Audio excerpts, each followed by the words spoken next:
Welcome to Undercurrents of Romance, the show that celebrates every subgenre of romantic fiction. In each episode, I peel back the layers of your favorite love stories and chat with the talented authors who bring them to life. I'm your host, Tracey Devlyn. Now, let's dive in with today's guest.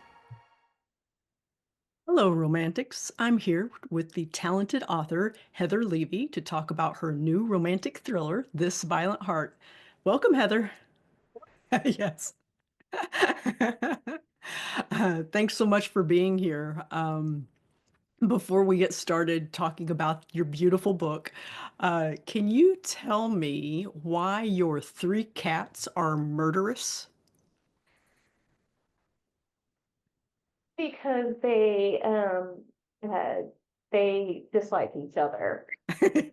And, we've got two kids. Well, one is in college now. I've got a 13-year-old. They're now finally at the age where they're not tormenting the cat. So they've relaxed some. Maybe I need to change that maybe in my bio. They're kind of like, okay, we're getting older. We're more chill cats. Um, Okay. but yeah, there are definitely two of them who absolutely hate each other, and they are constantly trying to murder each other. So All right. Well, I thank you expect to for find one of them just in a bloody mess. I hope not, but Yeah, I wasn't really sure if they were murderous to each other or if they were trying to murder you or, if you would wake up and see their face right in front of you and be scared yeah, or something. I don't only if I don't feed them. So yeah, know. which I do. They get treats all the time. So Yeah, absolutely. All right. Well, thank you for satisfying my curiosity on that. Why don't you get us started with like the real stuff here? Why don't you get us started and just tell us a little bit about yourself? so I am a born and bred Oklahoman. I do write a lot about rural Oklahoma. Surprisingly, I live in the city though. But I have spent a lot of time in small town Oklahoma. I'm kind of fascinated with small town life. I've always like wanted to just retire and just buy some land. My husband says no. So I'm like, well, okay, then we're just gonna have to find space in our backyard for a little baby pony and some goats, There you go. There you maybe some go. chickens, because that's And a like the little dream that I pot want to have. belly. Don't Yes. forget the Oh pot God. belly. Yes. Um, but um, but no, I've always written. I'm a graduate of the Rudder program here in Oklahoma, Oklahoma City University, where I studied under author Lou Burney. He's another, Oh, very oh, well-known yes. Oklahoma writer. He was wonderful to study under. I learned so much from him. And I've got two kids. One who is in college. I can't believe that I'm saying that. Um, and she's studying music, and then I've got a 13-year-old son who is a little artist. And my husband and I have been together for 16 years. So yeah, Oh, great. Yeah. Sounds like you have it's creativity in the family, so that's wonderful. yes, we're all creative except for my husband. No, it's okay. My husband is he's creative in his own way. He's a math head, so Okay. he's All right. creative with numbers. Oh, yeah, that's a whole different part of the brain, I think, isn't Yeah, it? he's a big reader though. So Oh, good. Good. Well, thank you for that. I know you've got a copy of your book there. If you could hold it up there, isn't that yes, beautiful? It's just gorgeous. I love it Could, so much. while you're showing us the cover there, yeah, why don't you tell us, just give us a brief summary about the book, if you wouldn't mind.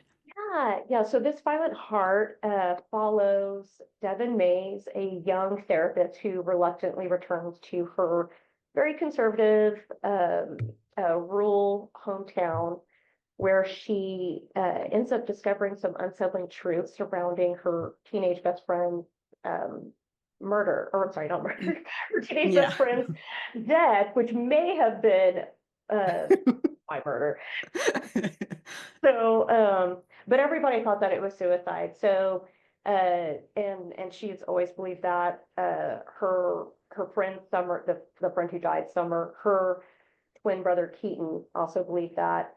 And so it really kind of tore the community apart, tore Devon and Keaton apart as well, that trauma that they experienced as teenagers. But she ends up reconnecting with him, and they start looking into things to see, okay, what was this suicide? Did somebody murder her? So throughout, there's kind of this push and pull, because Devon feels a lot of guilt surrounding Summer's death. And so there's always that question, was it by suicide?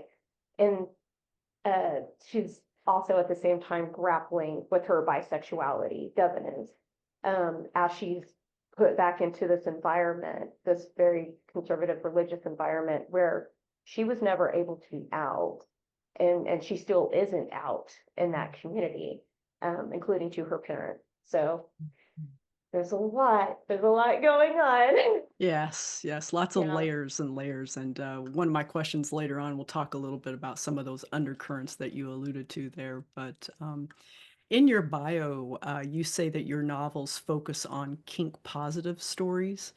And I was wondering, for those who might be listening who aren't familiar with that term, can you maybe just describe what you mean by that for us, please? Yeah. So I am a part of what they call the kink community. And there's such a huge spectrum. I mean, kink can involve something as little as someone who's into spanking, right? Something Yeah. very light. It can involve bondage. It can involve other aspects of BDSM, um, uh, sadomasochism, or masochism. So, people who enjoy pain or enjoy giving pain. It can be domination. And it can even be financial domination. Sometimes there are professionals in the world, which I cover in Hurt for Me, my prior thriller that came out last year, which follows a single mom dominatrix. So, it's really just such a broad spectrum.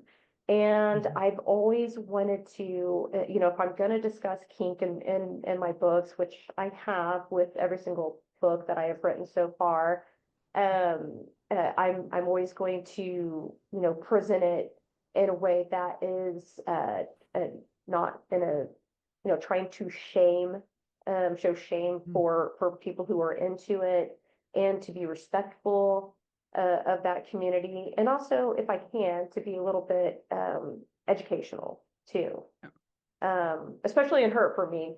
But certainly in this Violent Heart, there are some aspects of kink, and some really hot scenes. But yeah, my goal is always to show that side of the community in a positive light, because there's just so much in society that has a bias, or people have they have certain ideas about it because of a certain book Mhm. that shall not be Yes, named, yes, that yes. really showed a lot of inaccurate things surrounding kink. Mm. So yeah, that's Okay. that's one of my goals, and being a kink positive writer. Yeah. No, I thought well, the whole book was wonderful, but those portions of the book where you got into that, I thought it was all beautifully done.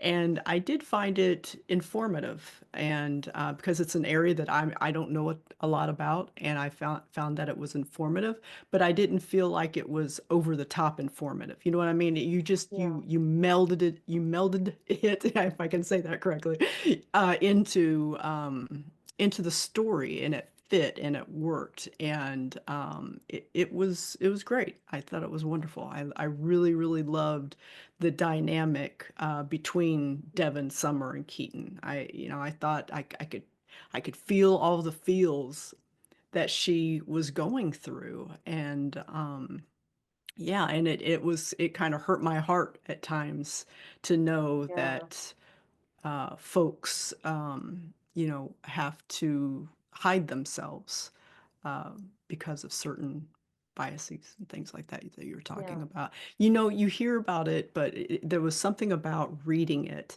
and kind of living it through Devon. that really brought it home to me in a way that I hadn't felt before. So, really, thank you for that. You know, that makes me so happy to hear that it resonated with you. You know, I've heard already from readers who've had early access, messaging me, people within the queer community, because I'm also I'm bisexual myself, so this book was really kind of a I guess coming out as far as in the book. I came out very late in life.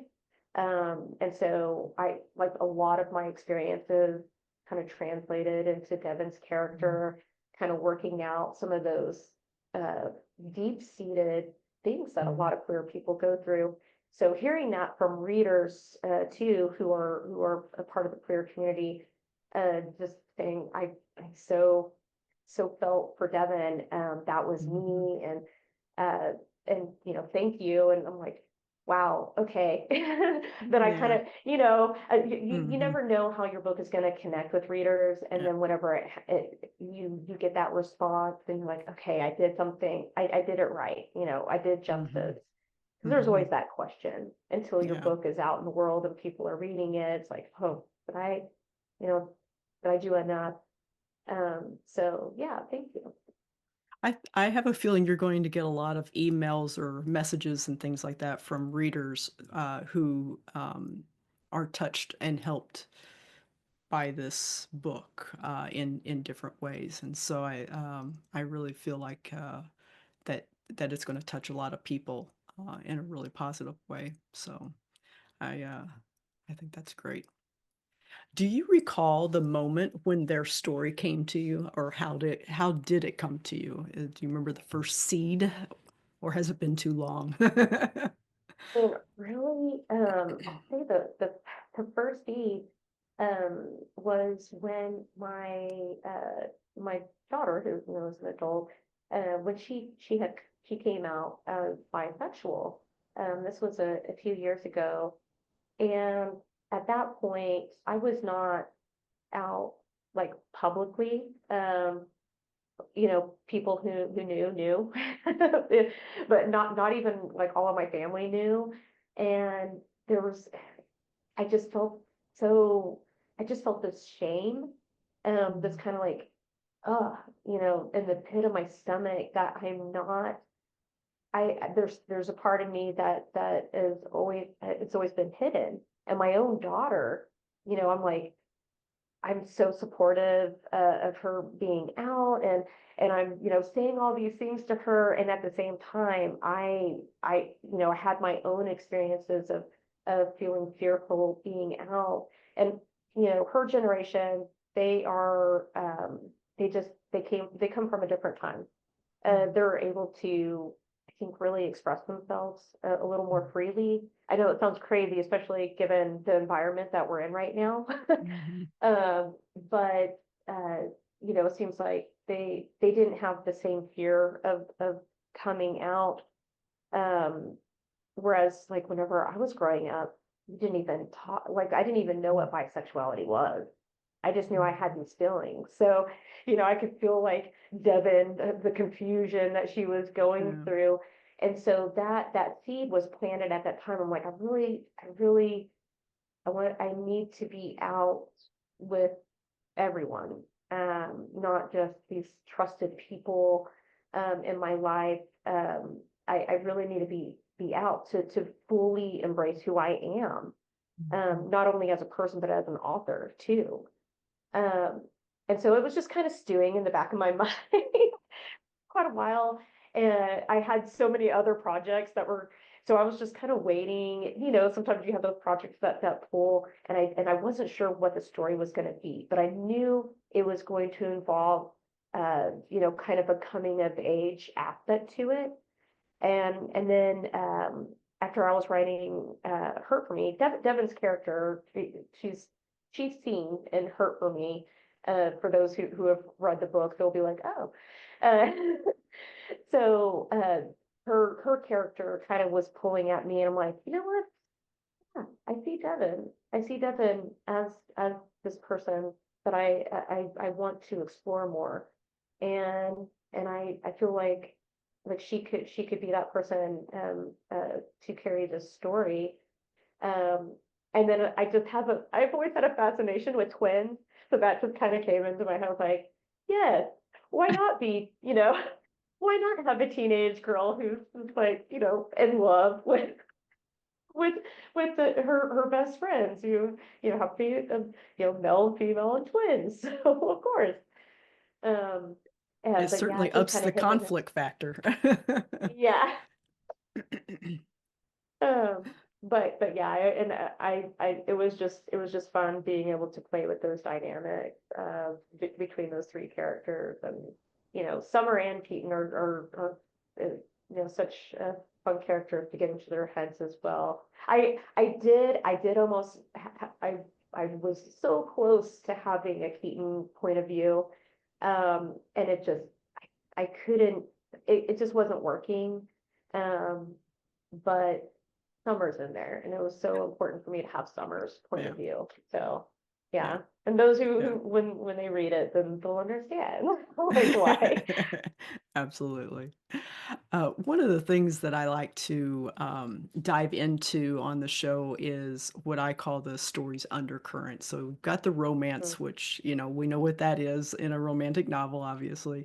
But there's always, in a romance, there's always something that's kind of flowing beneath the surface of that, Yeah, the lover's journey. It could be a theme, it could be a social issue, really anything that helps propel the story forward, and so that they can reach their happily ever after. Do you have a yeah. sense of what that thing might be beneath Devon and Summer and Keaton's story? Oh yeah. Um, well, for Devin, of course, there's an undercurrent, strong undercurrent of guilt. Guilt that really prevents her from happiness in her life, from really accepting and enjoying love in her life. And so it's this roadblock that she's experienced since her teenhood, because of the relationship that she had with her best friend between Summer and Keaton, and just the conflicts that happened at that time, and that guilt that she carries of feeling like she did not do enough, and she kind of has that undercurrent of, I haven't done enough for this person and this person.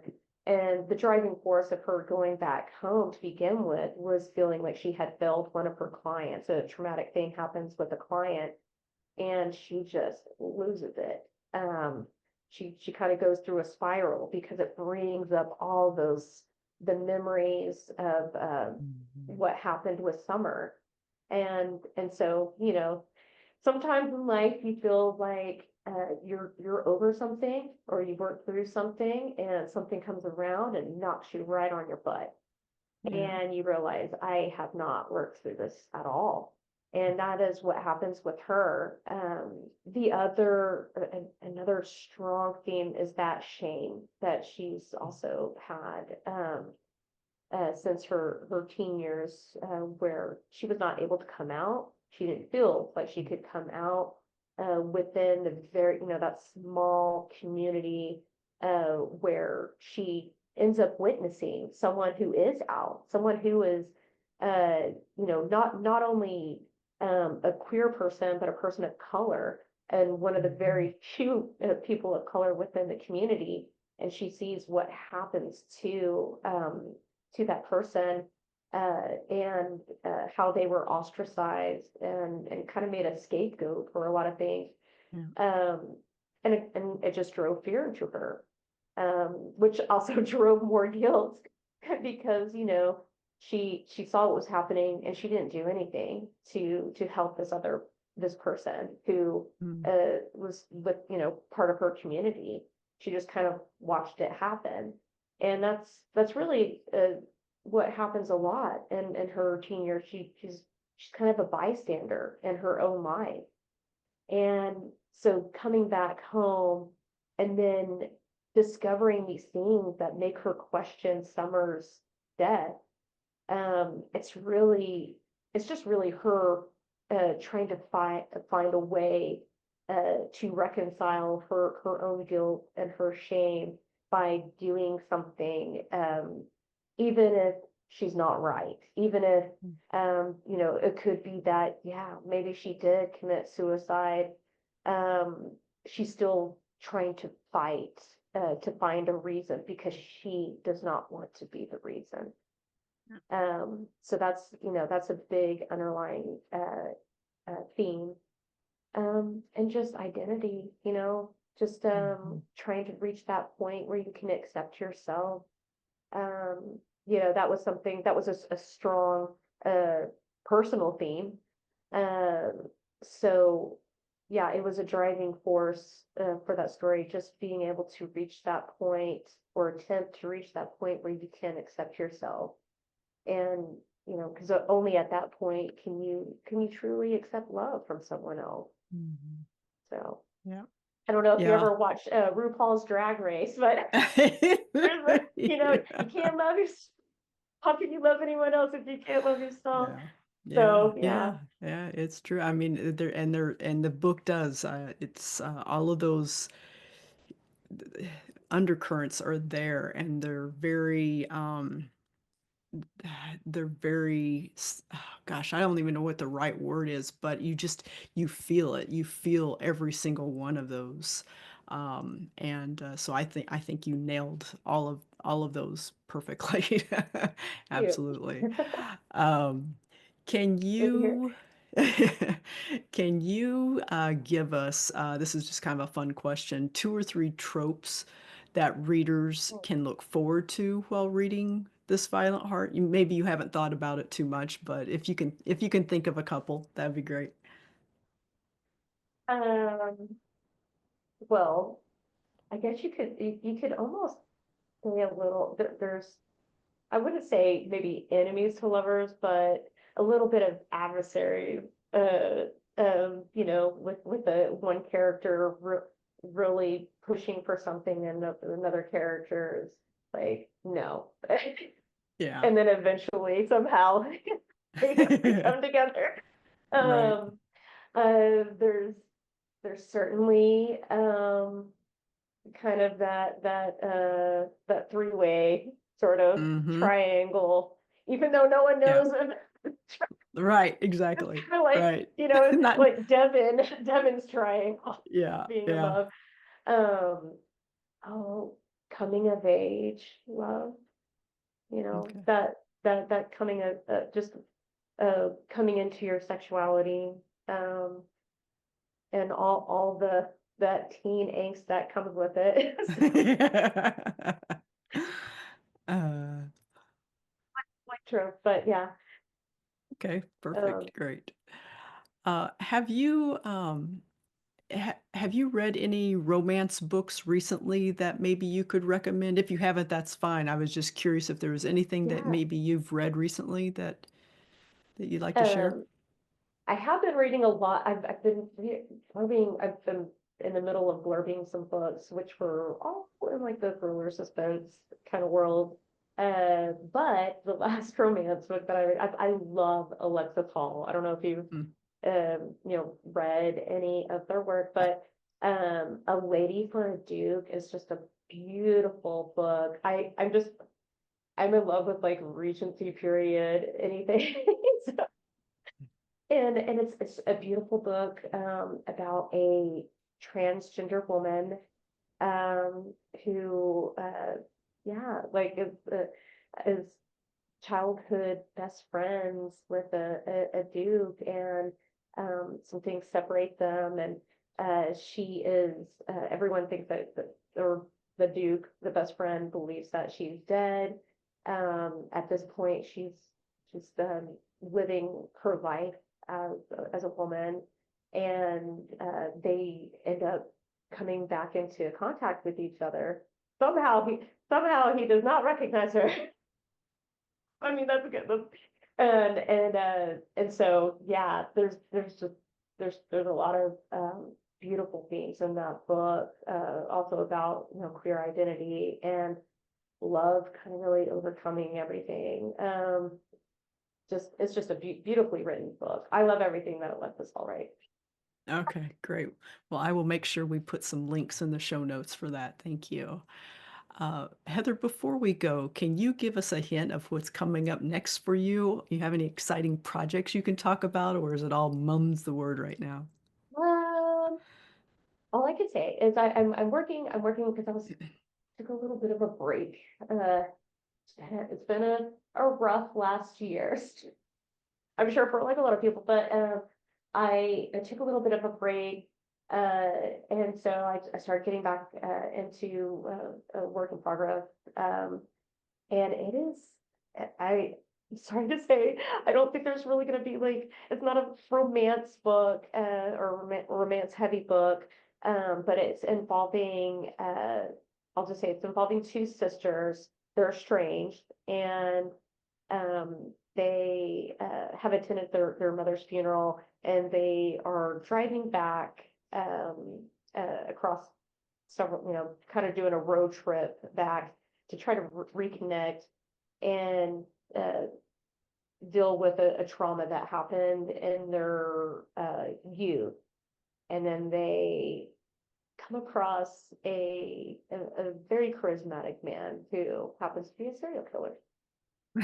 And so, yeah, so they end up having to face a lot of things, including that trauma from their childhood, and to be able to survive. So Okay. All right. Sounds great. Well, we will look forward to that one, even if it doesn't have any romantic elements. You can never go there's wrong with a there's Heather gonna Levy there's book. some sexy things that do happen in the book, Okay. but no. All right. Wonderful. Well, when this episode airs, This Violent Heart will be out, so be sure to order your copy today. Uh, where is the best place for readers to connect with you online?